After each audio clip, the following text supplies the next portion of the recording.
welcome to another bonus episode of the Food for Thought podcast. I'm your host, Erin Hallstrom.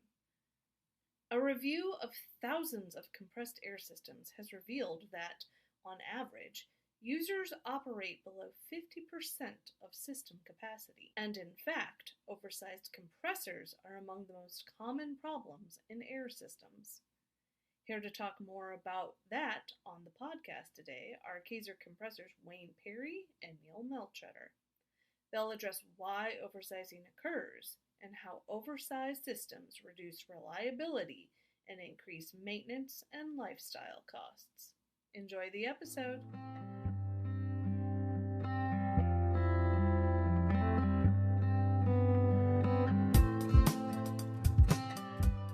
Welcome to this special bonus episode of the Food for Thought podcast. Let's get right into it. You've talked before about your team finding air systems that operate below 50% system capacity. Can you elaborate more on that?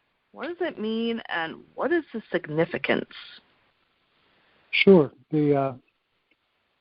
People oftentimes think that, I need this much compressed air, so I better put in a fudge factor, or we're going to expand next year or the year after, so I'm going to buy the compressors for that expanded size and just run them at part load capacity. And that's super inefficient.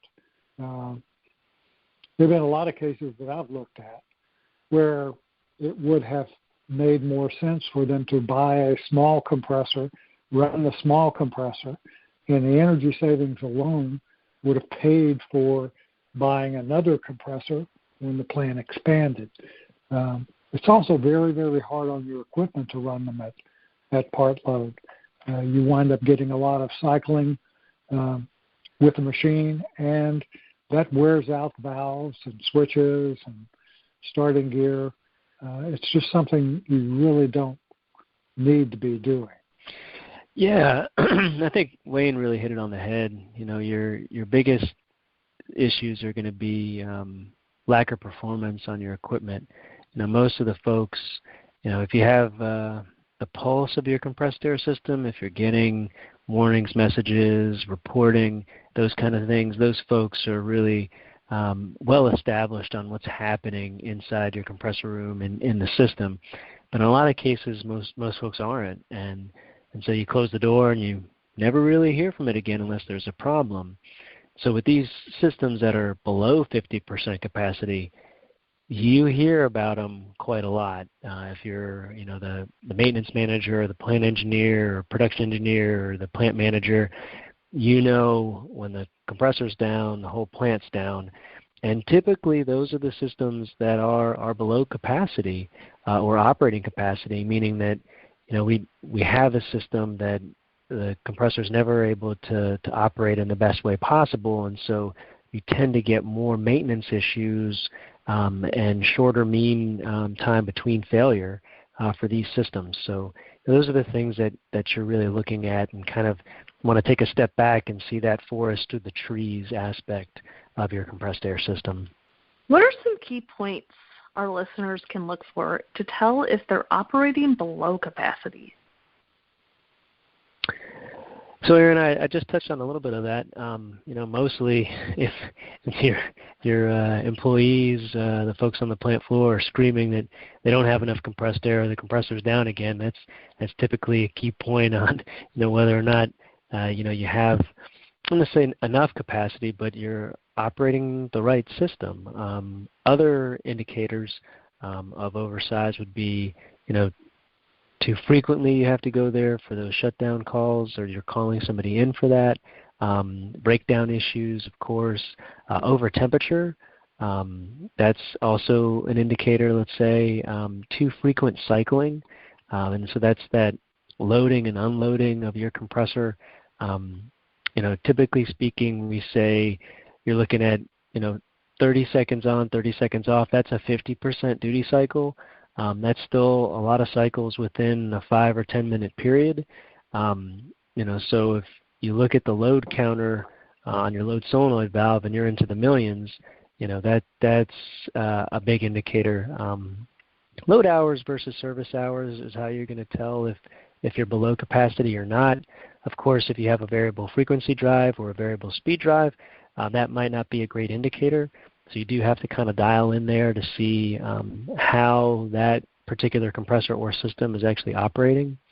Another key indicator is your specific power. So specific power is a kilowatt per 100 CFM delivered for the system. And if you're not certain on how to calculate that, certainly there are compressed air professionals that can help you figure that out as well. I think Wayne probably want to touch on a few things as well. Well, Neil, you touched on high temperature, but the other issue if your system is oversized is you may not be operating your compressors long enough to get them up to operating temperature. And if they're oil-flooded rotary screw compressors, you're going to wind up with temperatures that are too cold, and you're going to get water condensing in the oil separator system. It's going to shorten the life of your oil, shorten the life of your bearings. In oil-free systems, and a lot of food processing uses oil-free compressors, it's just going to, you really do have to look at what's going on with the temperature, because when those machines unload, you don't really have air going through the air ends, and air going through the air ends actually stabilizes the temperature. If you've been running the compressor loaded and then suddenly you unload the compressor, the temperature in the air end is going to go up for a while before it goes back down. So you just got to be real careful with how you're handling oversized systems to keep the maintenance in line and keep the longevity of the machines to what they were designed to do. Now, if someone has identified that the system is oversized and they're not using it to its full capacity, what now? What are some of the steps to remedy the situation? Sure. As a compressed air provider, there's a lot of different things that we can do to help. And one of the paramount ways is to figure out how much air you're really using now. How much are you using? How much do you actually need? And so to measure or log what we call an air demand analysis is a great way to figure out, what you're doing today. Logging data, however you do it, you should do it for a longer term period, a week, 2 weeks, something like this. Ideally, like I mentioned during question 1, if you're already dialed into the system, you're getting reporting, maybe it's weekly, maybe it's monthly, you really know what's going on. You know how much air you're using, you know how much, let's say, power you're pulling into the system. So first, measure it. Figure out how much you're using, how much you need. The easiest thing is if the system's using a lot less air than you're capable, like Wayne said, you put in that fudge factor, and I looked at the design, and somebody else looked at the design. Everybody had a fudge factor, and what we see this quite a lot. What is a 30 or 40 CFM system, which is a 10 horsepower compressor. We may have a 50 horsepower compressor in there, or a 100 horsepower compressor in there, and in a lot of cases, things change. Maybe the production was downsized, or they changed production equipment. So they're not using as much compressed air as you were before. So, the idea would be, can we use a smaller compressor for that same demand? And if that's the case, then, great. What's the ROI on that? How much are we spending today? And it's not just what we're spending on energy, but it's also what we're spending on maintenance for this large, oversized, maybe unreliable compressor to then look at something that's right-sized. So, that's one way we can really look at how it's operating, what it is we need to do. And then there's also a couple other ways, but I think I'll defer to Wayne here and see if he covers them all. Well, as Neil said before, if you're running 30 seconds loaded and 30 seconds unloaded, you've got that's a 50% duty cycle, and you're cycling way too often. One of the ways, if you've already got the machines in and you can't afford to buy a smaller compressor, a less expensive approach. Even with that 50% duty cycle, what you want to do is spread that out instead of being 30 seconds loaded and 30 seconds unloaded. It'd be much better to be 3 minutes loaded and 3 minutes unloaded. That's still a 50% duty cycle. The way you can do that is by putting in storage. And I've talked to people who thought, a 240-gallon tank, that's a big tank. And I've talked to people who thought, a 2,000-gallon tank, that's a small tank.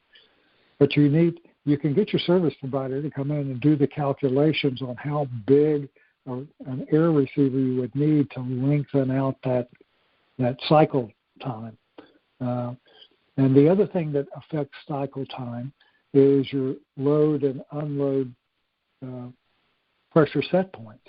So if you're loading at, say, 100 pounds and unloading at 105 pounds, you may want to spread that out to loading at 100 pounds and unloading at 110 or maybe 115.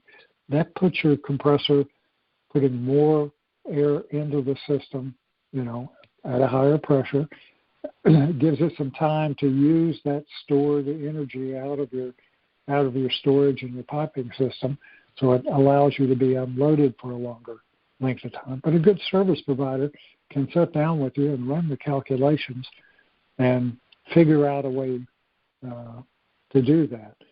The other thing about putting in storage is you never have to rewind the motor on its receiver tank. You never have to change the oil on the receiver tank. There's no filters on the receiver tank to change.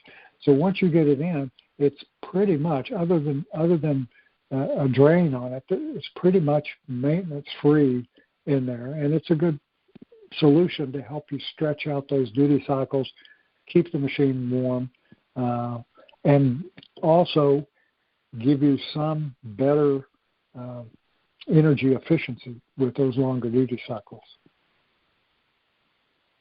Yeah, absolutely. Wayne hit it on the head. And, when I first learned more about compressed air, that was one of the first things that I internalized from what Wayne said was, I'll sell you a maintenance contract on a receiver any day. Because like you said, there's really nothing to it. But it provides such a big bonus in regard to operation for your compressed air system. So thanks, Wayne, for bringing me back. You're welcome. When planning a new plant or expanding an existing system, do you have any advice on how to plan for future growth without buying too big of a system? Oh, absolutely. We call an optimum system a split system. A split system is where you have multiple smaller machines that you can bring on in steps instead of one big machine. I always try my best to discourage people from buying one big machine to serve their plant. That's a very inefficient way to do it, because if that machine runs at part load, it's a big machine running inefficiently. If you've got, say, 3 or 4 machines, you buy 4 machines that each are 25% of your anticipated demand instead of one big machine. Then you've got some of the machines running fully loaded, which if it's making compressed air, that's the most efficient design running point, is fully loaded. The other one is off. So you may have 2 of them running fully loaded, 1 of them off, and 1 of them trimming. But you've got this inefficient part load operation on a much smaller machine. You're wasting much less electricity because it's a 25% of your capacity machine that's loading and unloading. So always split this up and put in multiple small machines instead of one big machine. The other thing I tell people, just like we were talking in the last question about receiver storage, is if you anticipate any growth, put in your biggest pipe you can right off the bat. Put in enough pipe size to carry, what you think you're going to need in 10 years. Go ahead and put that pipe in. It's just the cost of the material.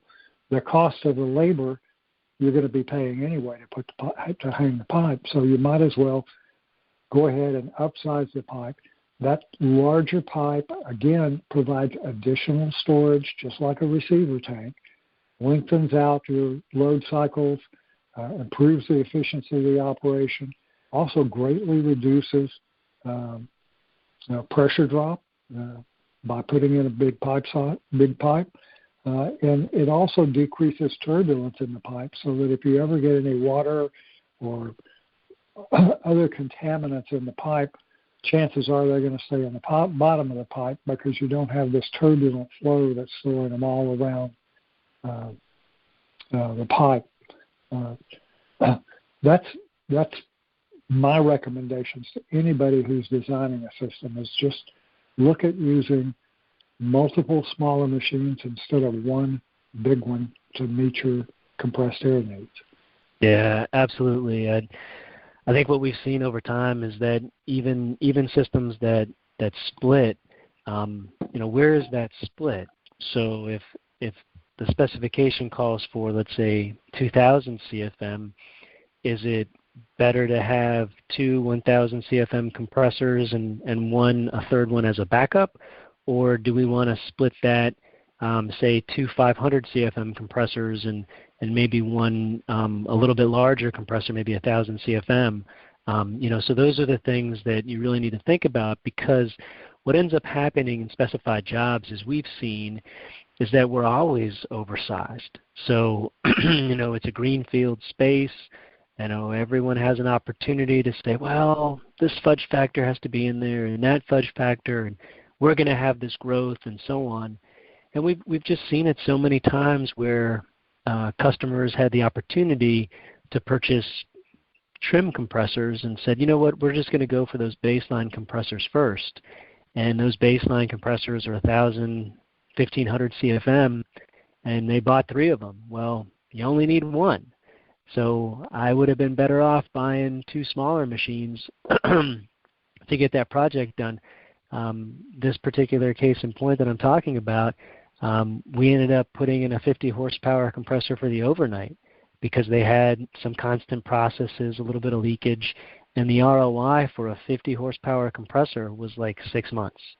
That's how much they were paying for an oversized compressor, let alone that was just energy. It had nothing to do with the maintenance costs, the larger machine, or the downtime they were experiencing because of the machine not being able to maintain temperature and frequent shutdowns. So, that's a big thing that we see on our end, and it is something that we want to make sure that folks out there know it's definitely a possibility. Look at those things, try to figure out what your duty cycles might be of your equipment, what your off shift might be. Variable frequency drive or variable speed drive machines, great trim compressor.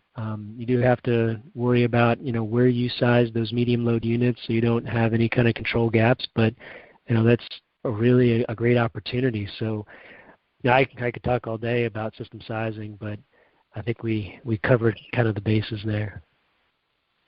Yeah, Neil, there's a couple of other points I'd like to make. You talked about variable speed machines. And with variable speed machines, if you grossly oversize the variable speed machine, where it's running down in below 50% much of the time, then again you have the same concerns you would have with a load unload machine. You're not going to build enough heat in there to keep the thing at the proper operating temperature, and that's real critical. With rotary screw compressors. I mean, if you're talking about a piston compressor, 30% duty cycle is wonderful because it gets to sit there and run and cool 70% of the time and just build heat 30% of the time. Rotary screws are totally different. They're really designed to run 24/7 at 100% capacity. That's where they're happy. That's where all the temperatures even out. It's running at its design temperature. It's keeping the water out of the system, and you're not hammering the valves.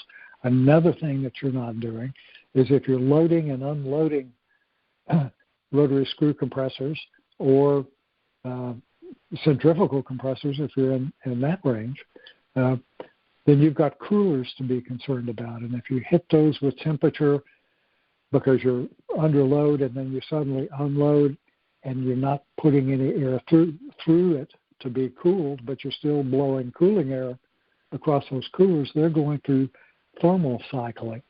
And that expands and contracts the metal of the cooler and can cause premature cooler failures. In addition to, as I said, you've got valves that will fail early because they're being hammered a lot of times. I've gone into some places where the machine is a year old and you look at the cycle count. A lot of the controllers, you can go up and scroll through the menu and figure out how many times it's loaded and unloaded. And I've seen 1 and 2 million cycles in a year of operation. That means those valves are going back and forth 1 or 2 million times in that year. They're certainly going to wear out a lot quicker than if you had, some of your machines running flat out, only one small one trimming, and it's not going to trim as much as a big one would. It's just oversizing just kills me. I was giving a presentation to, Neil knows this story, to a group of engineers, an engineering company. And I said, okay, you guys do design build, right? I said, yeah. And I said, okay, what happens is you're going to assign one of your junior engineers the project of going through and counting all of the air uses in the facility and figuring out how much compressed air this uses. So he's going to look at all these tools and their duty cycles. He's going to figure out an average compressed air load, and then he's going to say, okay, maybe I better go above the average. And this junior engineer figures out what he thinks it is, and he goes, boy, if I'm wrong, I'm in big trouble. If this plant doesn't have enough compressed air, yep, they're going to come back on us, and I'm going to be in big trouble. So he adds a fudge factor, maybe 20 or 30%. Then he goes and takes it to his boss, and his boss looks at it, pats him on the back, great job, you've done a great job. He looks at this and goes, boy, if this guy's wrong, I'm in big trouble. I don't want the client to call us back and say, we don't have enough compressed air. So he adds a fudge factor. And then I turned to the audience I was talking to. I said, okay, who's the junior engineer? And this one guy raised his hand and said, I'm the one that has to do all that. I said, who's the senior engineer that adds their fudge factor? Raised his hand. I got a laugh from everybody because it was exactly the way they designed that, and they come up with a more than adequate compressed air system for this greenfield operation. They don't have to pay, the engineering company doesn't have to pay the power bill, they don't have to pay the maintenance bill, and they're leaving the customer with, an inefficient system. Customer's not going to run out of air, it's got plenty of air. And my point to this engineering company was split this up, put a master controller in there, go ahead and be safe, put as many compressors in there as you want, but have a master controller decide which of these compressors are going to be running as base load machines, which are going to be trim machines, how they're going to do this efficiently from an energy standpoint and from a maintenance standpoint. But that's a tough sell to a lot of people. Putting in multiple machines generally is going to be a little more expensive than putting in 1 or 2 big machines. Just initially, it's going to be much less expensive in the long run. But initially, it's going to cost a little more money. Well, Wayne and Neil, you definitely gave both myself and the rest of our audience a lot to think about and consider. So I want to thank you both for joining me today on this special bonus episode of the Food for Thought podcast. Well, thank you for having us, Erin.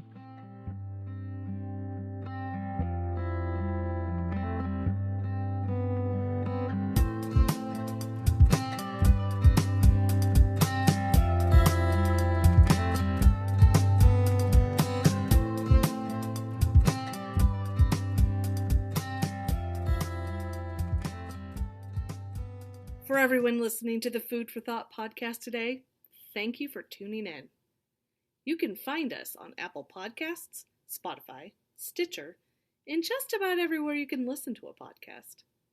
Be sure to tune in next time as we talk more about the stories behind the headlines of the food and beverage industry. Take care. Have a great day.